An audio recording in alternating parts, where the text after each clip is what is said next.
आज का video interesting और यूनिक सा वीडियो मैं आपके लिए लेके आया हूँ। हाउस कंस्ट्रक्शन के रिलेटेड ये क्वेश्चन है। जो भी लोग अपने घर की कंस्ट्रक्शन करवा रहे हैं वो वीडियो ज़रूर देखें, क्योंकि एक क्वेश्चन पूछे गए, दो क्वेश्चन है। एक मेल आया था कल कृपा धीमाल जी का, जिन्होंने क्वेश्चन पूछे थे दो कि जो कॉलम होता है उसमें जो लिंटल का सरिया देना चाहिए या सिल का सरिया देना चाहिए, नहीं देना चाहिए। दूसरा क्वेश्चन था कि हमारा एक कॉलम है वो प्लिंथ बीम के बाहर है, ऑफसेट है उसको। मैं दोनों क्वेश्चन आपको दिखा देता हूँ। पहले उन्होंने कहा है, हेलो सर, मैं डेली आपकी वीडियोस देख रहा हूँ, काफ़ी हेल्पफुल वो रह रही हैं। तो जो पहला क्वेश्चन था, sir it is a must to insert the war from linter and sill into column, क्या वो ज़रूरी होता है? और इनके कॉन्ट्रैक्टर ने कहा है कि आपको ज़रूरी नहीं, अगर आप सरिया उसमें डालोगे तो जब अर्थक्वेक वगैरह आएगा, अगर दीवार टूटी तो आपके कॉलम में भी क्रैक आ जाएगा।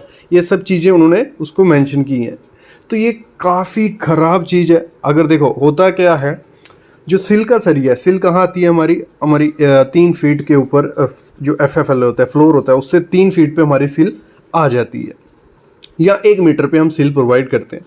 तो वहाँ पे अगर आप जो उसका सरिया होता है सिल का, वो नहीं डालोगे, कोई इश्यू नहीं है। कॉलम में ज़रूरी भी नहीं है वो सिल के ऊपर ही रहना चाहिए, ये है।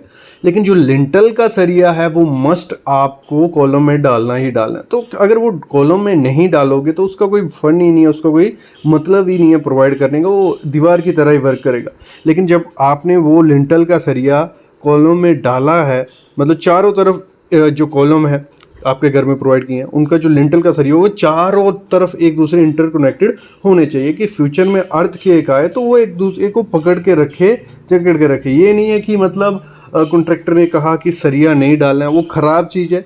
अगर नहीं डाला है तो वो बहुत ज़्यादा रिस्की हो जाता है, क्योंकि जो कॉलम और दीवारों का लिंक कोई रहा ही नहीं, मतलब वो अलग अलग हो गए। ऐसे तो फ्रेम स्ट्रक्चर है, इतना लिंक होना भी नहीं चाहिए।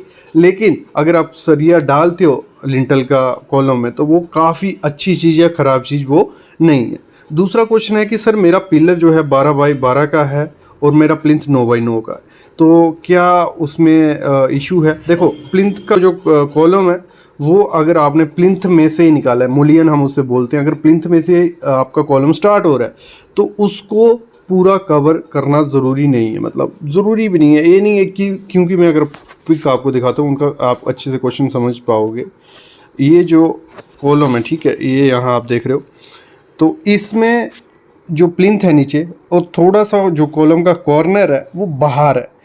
तो ये सही है गलत? एक तरीके से देखा जाए तो गलत है, क्योंकि जो लोड डिस्ट्रीब्यूट होगा वो यहाँ ओपन एरिया में हो रहा है, मतलब यहाँ से ज़्यादा ऑफसेट नहीं है, मतलब आधे इंच या 1.5 इंच का, इतना तो एक्सेप्टेबल होता है। लेकिन मल्टी स्टोरी बिल्डिंग्स होंगी तो उसमें ये भी एक्सेप्टेबल नहीं होता। अगर छोटी मोटी बिल्डिंग है, 1-2 स्टोरी की बिल्डिंग है, तो उसमें ये चीज़ एक्सेप्टेबल है, चलो कोई इशू नहीं, अगर कर दी है तो कर दी है। लेकिन मल्टी स्टोरी में ये एक्सेप्टेबल नहीं होगा, क्योंकि कॉलम जो होगा, कॉलम का लोड प्रॉपरली नीचे तक, फुटिंग तक डिस्ट्रीब्यूट होना चाहिए।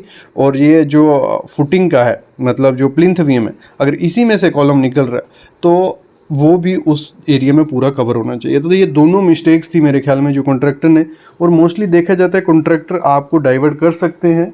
तो वीडियोस देखते रहो यूट्यूब पे, हमारे काफ़ी वीडियो 700-800 वीडियोस हैं जो इसी चीज़ पे है। और बाकी जो भी आपको डाउट लगता है, मेल करो, मैसेज करो, हम उसका रिप्लाई ज़रूर करेंगे। Thank you guys.